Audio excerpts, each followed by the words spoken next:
As Commonwealth business captains continue with their talks ahead of the opening of the Commonwealth Heads of Government meeting this Friday, Malawi Vice President Kumbo Kachali attends a breakfast talk organized by the Confederation of Indian Industry and Standard Chartered Banks.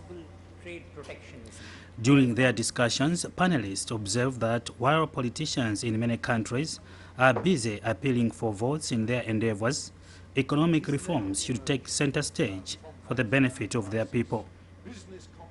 They say there is growing pressure for countries like Malawi, India, and other developing nations to push forward for economic reforms for them to make meaningful strides in uplifting their economies. Kachali observed trade liberalization has been the main driver of globalization, saying global supply chains continue to evolve since the global financial crisis.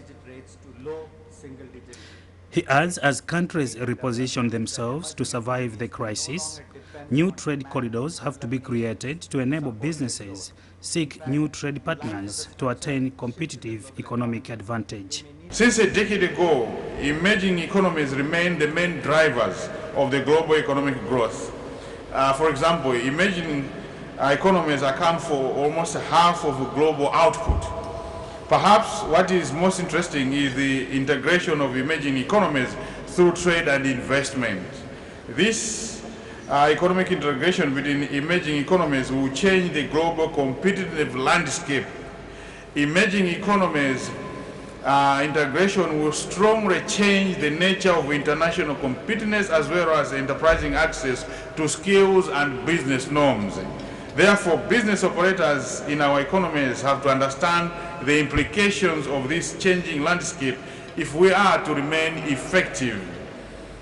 One of the panelists, Standard Chartered Bank Head of Research for India and South Asia, Mr. Samilan Shakbot, said despite countries facing global economic downturn in the past 5 years, the world economy continued to grow, a sign that all is not lost for emerging economies.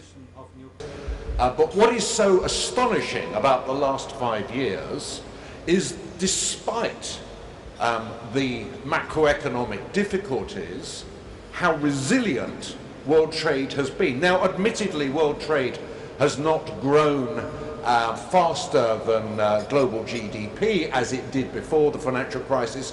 Nevertheless, it has kept growing.